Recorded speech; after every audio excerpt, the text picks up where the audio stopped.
Hey guys, what's up? This is Mel. Happy New Year. I'm here to talk about Shadowhunters as we're back. This time you're getting 2 episodes in this video. I'm going to talk about the season premiere, episode 201, titled This Guilty Blood, which was released Monday, January 2nd, 2017 on Freeform, as well as talking about episode 202, titled A Door into the Dark, which premiered Monday, January 9th, 2017, again on Freeform. So guys, little format difference compared to last season, but huge spoiler alert warning right now. I'm going to try not to summarize the episode, so a lot of things are assumed, but if you're watching this, I really hope you saw the episode first. Hate to ruin the experience for you if you watched it, but so it kind of minimizes me summarizing. I had a bad habit of doing that last time. So anyways, 3 quick reminders about my videos and recording the thoughts I had after watching the episode for the first time. So you're getting my first gen reactions, my observations, my thoughts, theories, all that based off of what I see on the show itself. Also, a little warning, guys, way back when I read the first 3 books, so City of Bones, City of Ash, City of Glass. It's been a while though, so some facts are a little hazy though, but I do remember certain things, so you might get some spoilers from that aspect as well. Also, since I'm doing 2 episodes together, not really recording this the same night I watched the episode for the first time, which I usually do, but I watched the episode 2 yesterday, so you're roughly getting a relatively good dose of my thoughts. Also, I only own the thoughts, theories, opinions, observations I make about the 2 episodes. Those are the only things I own. I don't own any of the photos. If I use any in this video, those, especially if they're related to the TV show, are probably from Google. They're just to help make the video look more appealing to your eyes, as well as this video is not being made for any money whatsoever. It's just to share my thoughts with fellow Shadowhunter fans like you guys, and just to see if you guys picked up anything that I missed, and vice versa. So with that said, let's get started with the 20-minute clock, 10 minutes each, and let's get started. So first segment I'm calling now is Tidbits, pretty much. So this season introduces a new title sequence, which I thought was beautiful to the point that I don't even remember what the first season's title credits looked like. It's either that or it's been a really long time since I've seen them, but I really liked the new upgrade, I guess you could say. So, talking about episode 201, timeline roughly is 4 hours since the episode 113, the finale of last season. But Simon and Clary made a comment about the fact that it's only been a few weeks since they've been introduced to the Shadowhunter world. A few weeks, guys. Isn't that crazy? So, huge reminder for the episode is the fact that they are hunting down Jace, who everyone thinks is going to lead them to Valentine. So, the Institute wants Valentine more than Jace, but the core group that we focus on wants Jace for safety reasons. So, throughout the episode, I noticed that the breakdown storyline-wise goes with one part having to deal with Valentine trying to get through to Chase or Jace about why he should be trusted, loyalty issues and such like that. And another part of the episode dealt with the Institute themselves trying to look for Jace, which led to new leadership, and then Jace being wanted dead or alive, and Downworlders being pushed out, even though some wanted to lend their hand, like Luke and Simon and Magnus.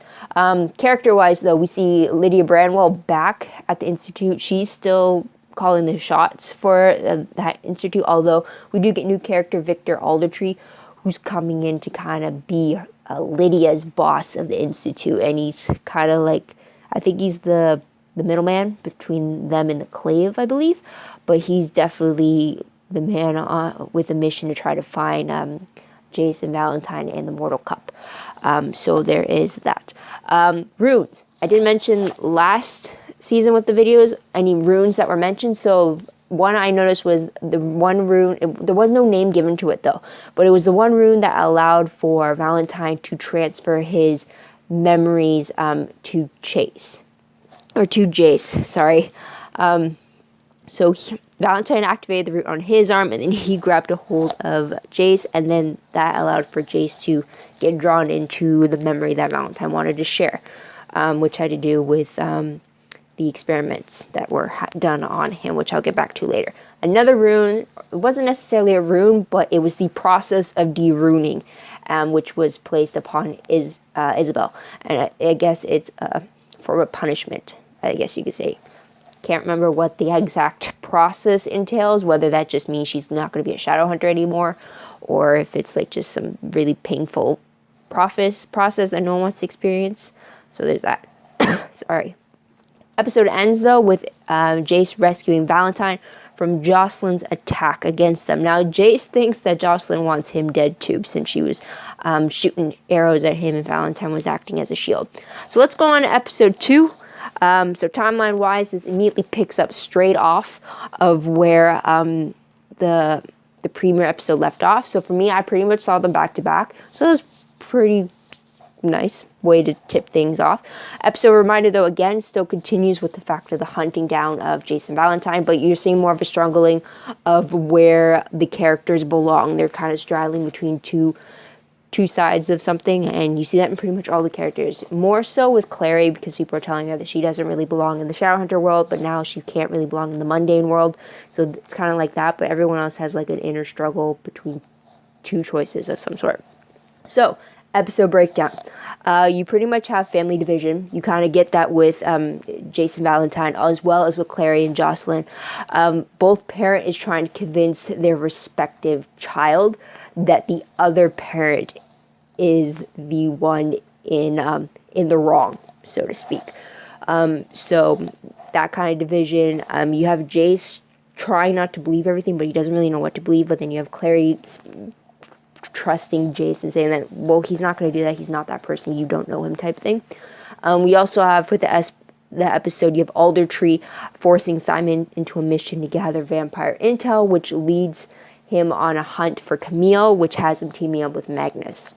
So there's that. We also get new intel about Valentine's new recruitment mission, which has him recruiting mundane fighters who are more likely to survive the transition, as well as to keep up with their ability to learn how to fight. So there's that. And the Institute's trying to stop all that from happening. Now, character-wise, because where you're talking about Camille, she doesn't come back, but Raphael returns, and he's the one that sent Simon to find Camille so that she could be paid for the crimes instead of him being framed to take the fall for it. Also, we meet new Shadowhunter named Jeremy. He's part of Valentine's group. He lost his family to Downworlders, to a werewolf. I'm not sure if Jeremy is like a born Shadowhunter, or if he was just one of the newly created ones who unluckily got brought into the Shadowhunting world because of the fact that his family was killed by Downworlders. So there's that. Also, we got Dot returning. She's still poisoned by the injection that Valentine gave her in early on in last season, but she returns to show Clary her capabilities, which leads to visions of destruction of Downworlders killing the Mundanes. But that was pretty much not sure if that vision was true or if that was just Valentine planting an image so that he could have Clary and Jace in the positions he wants them to be in his ultimate plan, and that is to kill all Downworlders. Not necessarily for the protection of Mundanes, but for themselves, maybe. That's how I perceive it to be. The runes, again, it's the same one with the whole memory transfer thing that was in the premiere episode, just this time it's between Jocelyn and Clary, when it was revealed what Valentine did to the baby Jonathan. So there's that. The last thing that happens for the episode is that Clary and Jace escape the freighter ship, and it's moments before Alex starts to seize up because he tried to tap into the parati bond that's between him and Jace. So at this point, though, by the end of these 2 episodes, it has been confirmed by Simon that he hasn't had his 19th birthday yet. So that's something for timeline-wise on how old at least Simon is. He's definitely older than Clary, since it's only been a few weeks since her 18th birthday. So let's move on to the most shocking moment of the episode. Well, from 201, it was revealed that Valentine had experimented on baby Jonathan, Jace, which with demon blood. He actually with pure demon blood to make him stronger. Now, this would only be a shock if you have not read the books. Since I have read the first 3 books, I do remember this specifically with Valentine experimenting on the baby before it was even born. Pretty sure this the TV show kind of already alluded to the fact that Valentine experimented on himself with demon blood too. I think it happened in like episode 106, I think. I have to go back and watch it again, though. But aside from that shock, because it kind of didn't with me knowing the books, I was shocked, though, at how easily it was for Maris Lightwood and Jocelyn to just turn against Jace. It was really surprising for Maris because she spent how many years raising Jace and bringing him to the family and thinking of him as a son. And yet she just, the moment she finds out that he is Valentine's son, she's ready to just kick him in the curves. Like, I don't want nothing to do with him. That was surprising. Though, because of her personality, it's not really, but it's still very surprising. And then the same with Jocelyn. Once she finds out that Jace is supposedly her long-lost baby, she suddenly wants to kill him. Although, in the next episode, we understand why she would want to, but without knowing that, it's kind of surprising that she would turn so fast on trying to get rid of him when she just found out that she could have him back, type thing. So from episode 2, though, the most shocking part of the episode I found was, though, Ragnafell. He was mentioned again, who we, for briefly, met at the end of the season last year before he was killed. He had told Jocelyn that baby Jonathan would bring death and destruction to them all in the future, which kind of led her to her fears about what he was capable of. Also, the fact that Luke did not know about Valentine experimenting with demon blood on the baby. He never knew about that. Jocelyn actually kept that from him, so that was kind of surprising as well. And then I was very surprised that Dot was still alive, even though she was poisoned. Because like everyone else, I thought she was dead, but I'm very glad that she is still alive. I hope she can kind of cure herself from the poison, but the fact that she said that Valentine experimented on her kind of makes it seem like there's no going back from that. But the thing about that is, though, it wasn't much of a surprise because of the fact that in the previously on section, it kind of showed footage of who Dot was. And usually when they do stuff like that, you kind of know that the episode's going to include something about that issue that they brought up. So the fact that Dot was mentioned kind of already prepared you for the fact that something about Dot's going to be brought up. So it was just great to see her face, though, again. And alive, for sure. But let's move on to top 3 favorite moments. From 201, I definitely have to say one of my favorite moments was all the fight scenes that Jace got to be a part of. It was just great to see him in action. It's definitely great to see him doing it on his own, because it definitely proves the type of reputation he had that we were introduced to at the beginning of the series, where he's supposed to be one. And as well as with the books. I remember in the books, Jace had the reputation of being one of the best Shadowhunters. And he was very accomplished at such a young age. He was capable of doing what a lot of Shadowhunters were supposed to do and more. I remember that reputation. Like, he was just supposed to be this really badass fighter. And it's just great to see that in action and all that. So I really like that for sure. Another favorite moment of mine for the episode has to be just Alec in general. He definitely had some very good moments that I liked. I liked throughout the episode how he was worrying about Jace, definitely about his parabatai, and he gets repeatedly how like he can't handle this, how it's really affecting him. He's usually the calm one, and the fact that he's so nervous, he's so on edge because his parabatai is not there is very evident. So I really liked that aspect of Alec that we got to see. Also, like Alec's apology to Magnus, he actually making the attempt to apologize when he's not really good at admitting that he was wrong. So it was just great to see those two come to an understanding and have them talk it out and everything. And also, I really like the confrontation that Alec has with his own mother, with Maris. Maris tells Alec to kind of drop Jace, that they can't associate with Valentine's son. He's already put a disgrace on them. And then Alec's like, I can't do that. and he breaks up the parapet bond, but also the fact that they're brothers. They not blood related, but like they've grown up as brothers. They're tight bond as anything. And the fact that Alec couldn't understand why Maris would just drop someone who she pretty much raised as her own kid was just something he couldn't accept. So I really like that from Alec as well. He was just not having it. But third favorite moment I did have for the premiere was Luke giving Simon a place to crash when the sun was up. It was just really great for him to give that help, especially when it was very obvious that Simon's going to be going into the wolf's den pretty much as a vampire. But it was still great to see that support between Luke and Simon, despite the fact that they're now rival species, that it's still there. It's still there. And I'm just glad that we got to see more scenes of them. We got to see them bond. We got to see them try to adjust to how everything was going. Got a little bit of relationship advice there as well, so that was pretty funny. But I really like that, though. Now, from episode 2, from 202, first thing I liked was the dynamic between Magnus and Simon. We haven't seen lots of that last season, so I really like that pretty much the whole episode. We got to see those two teaming up. We got to see how in the end Magnus was kind of like Simon's unofficial downworlder sponsor, and how he's going to try to help Simon adjust to his new life. So I'm looking forward to that. I really like that we got to see just how the two of them mixed together. So that was great. Second favorite moment, I completely love this moment, and that was Isabel the Street Fighter. So when Alec and Izzy go to find a potential spot that Valentine was going to kidnap a fighter from, it's kind of like a cage fight situation.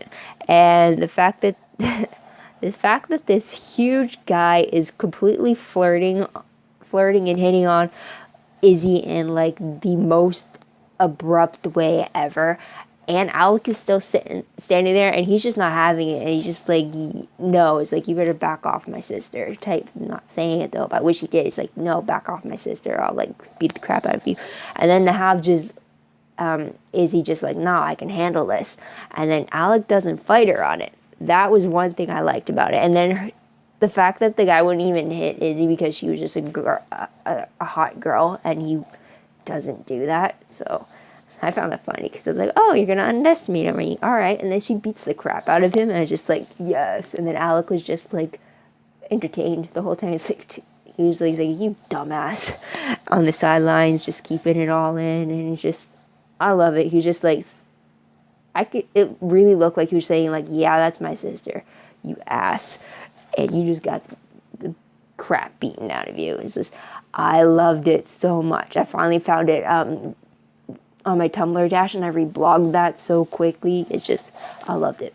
I gotta find that scene on YouTube later. But another scene I liked that involved Izzy was with her and Clary. It's when Clary was doubting her place of belonging. She didn't believe she was a Shadowhunter. She didn't believe she belonged there, but then she knew that she couldn't go to the mundane world because she didn't belong there either. But Izzy was like, she was telling Clary that she would always belong with Izzy, and that they will always have this bond, and that nothing would change between them. I really liked that scene between them. It was really important for Izzy to tell Clary that, yes, things might suck, that everything might be out of your control, and everyone might be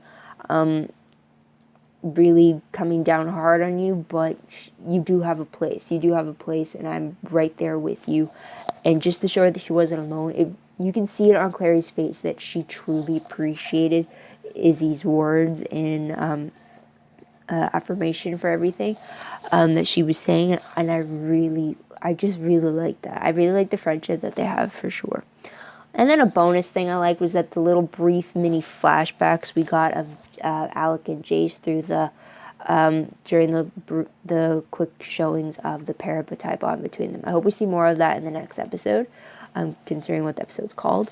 But there is that. But let's move on to top 3 peeved moments. For me, from the premiere episode, I have one peeve being that Clary doesn't see the bigger picture. She's truly ruled by her emotions, which is something that Jocelyn and Izzy don't have a problem with.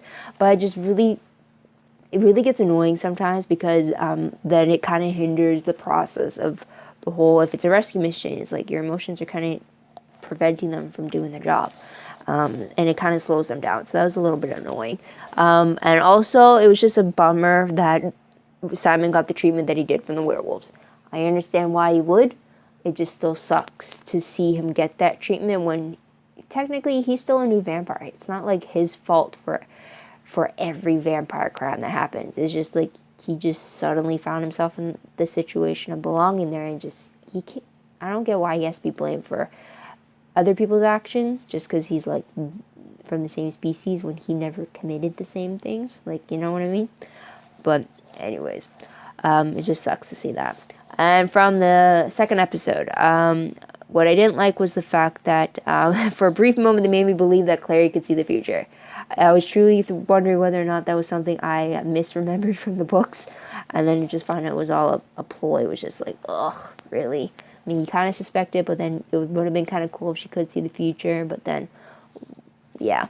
But anyways, also, one peeve I did have, though, and it was I think it's a major peeve for me, was the fact that everyone is turning against Clary and Jace just because they're Valentine's kids.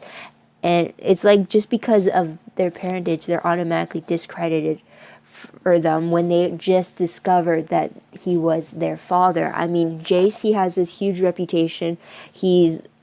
Before anyone even knew that he was Valentine's son, they held him in high regard. They really respected him, and they really declared him as one of the best. And yet all of a sudden, like, for example, Mars Lightwood, all of a sudden she finds out he's Valentine's son, she's ready to disown him. It's like, what does him being Valentine's son have anything to do with it? Yes, it would make a big deal if, like, for all these years he's known he's been Valentine's son, and he's been kind of secretly working with his father to kind of infiltrate this family, but that's not the case. Jason never knew that, there's a timer, Jason never knew that he was Valentine's son. It's like, just because he suddenly finds out that he's his son, that doesn't automatically change who he is as a person. I mean, I just didn't get that. It's just the same with Clary. Clary finds out that all of a sudden that she's Valentine's daughter, and yet now she's questioning who she is. I mean, I don't get how that would affect them. It doesn't change the fact that he wasn't there when he raised her. So, like, now that he's your father, that doesn't really change anything. I mean, that doesn't change how you grew up. It just shows that he's your dad. That's it. The only real thing that you have to worry about is whether or not you inherited something from him that could be life or death for you. But the fact that it just really sucks that the moment that a person finds out where that they aren't who they think they are, or they didn't come from where they thought they came from, and then all of a sudden they find out that, oh, it was a lie. They all of a sudden are questioning, well, if I'm not this, then who am I? I mean, I really never got why that would matter. I mean, it doesn't change how you grew up. It doesn't change the experiences you went through. Yes, something is different now that you know, but it's not like just because you didn't know doesn't mean that it wasn't there type thing. I don't know if I'm making sense, though, but it really just bugs me that every time they find out that, oh, that something about their own life wasn't what it seemed, they're all of a sudden thinking that everything's different. They don't know who they are anymore, and yet nothing's really changed, though. You just found out something different. But that still doesn't affect all the experiences you went through. Because it's kind of like the foresight or something, or forethought or whatever. But yeah, I'll stop rambling. But I just found that to be a huge peeve, because just because it really does make a difference if for all these years they knew that they were Valentine's kids, and then they were secretly helping him with his mission and kind of being undercover and double spies and all that. That is completely different from them just finding out that they were Valentine's kids and had nothing to do with him before that. and they're still trying to fight him now. Like, that's two completely different scenarios. And I'll leave it at that, because I think I'm confusing people. But what I'll remember most when I look back on these episodes, premiere episode, probably remember the fact that Jace kept on fighting against Valentine. And then episode 202 had Clary and Jace escaping the freighter ship at the very end. But moving on very quickly to random questions, since I finished the timer. I guess this question was kind of answered in 202, but who was Jocelyn's initial target? Was it Jace or Valentine? Based on the camera, you can kind of claim that it was Jace. Everyone else is kind of claiming that it was Jace. And now that you find, but then like it could have been Valentine too. And she knew that if she aimed for Jace, then Valentine would walk into the line of fire to protect him. So she could have been preparing for that too, and that's why she aimed for him and Jace in the first place. So who was her real target, actually? Next question. If Valentine experimented with demon blood, does that mean that Jace would be part angel, part human, and part demon? How has no one discovered this before now? No DNA tests in the shadow world, blood transfusions, no oddities whatsoever throughout the years. No one's questioning this at all.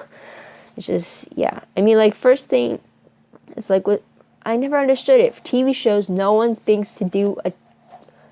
in the supernatural realm of shows, I don't think they've ever brought up DNA test as an option. But every soap opera or every show based in the real world, quote unquote, real world, paternity test, maternity test, blood test of all type, DNA test, all that, they're mentioned at some point. Sometimes quicker than most, but yeah, it's just really odd. But I'll leave it at that. Next question. Valentine claims that they are killing downworlders because of their threat to them and to the mundanes, but isn't Valentine attacking mundanes and bringing them to his ranks, which is putting them at risk for their own survival? Isn't that kind of what he's accusing the downworlders of doing? I don't know, but that would probably make him a huge hypocrite, right? What do you guys think? Let me know in the comments down below. I'd love to hear about that. Your own thoughts and theories about that.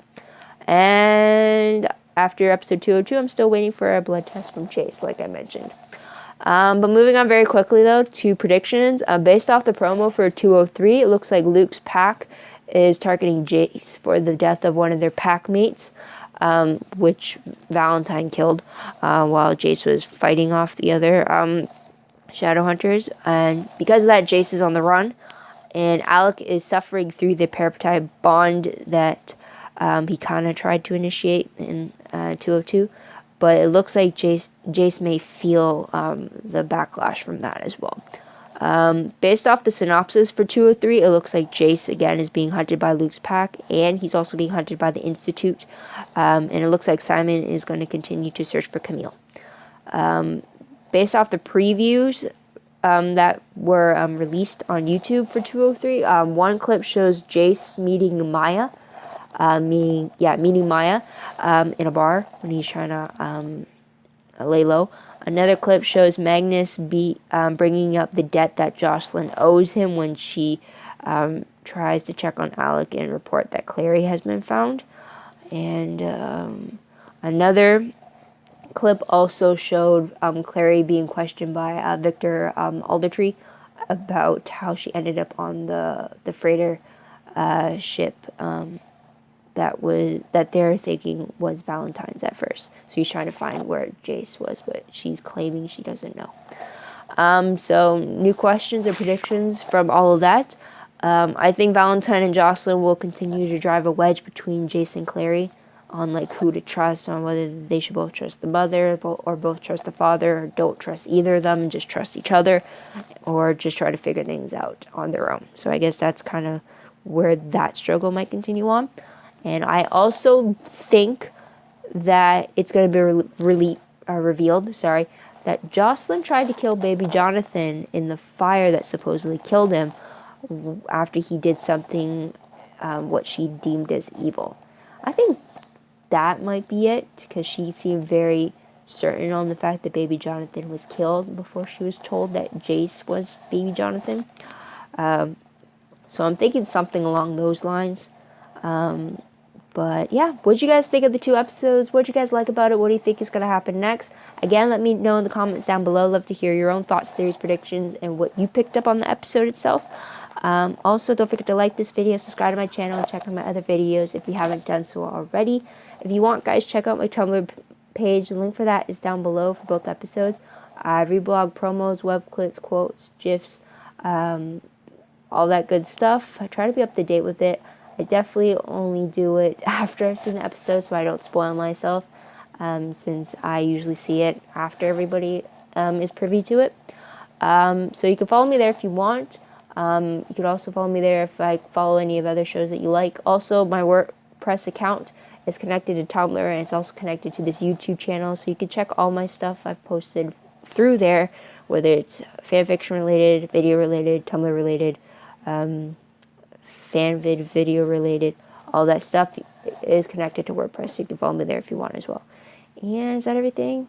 Yeah, that's everything. So thank you guys so much for tuning in. I hope you guys come back next week to see what I have to say about the next episode. But until then, guys, thank you and have a great day. Bye for now.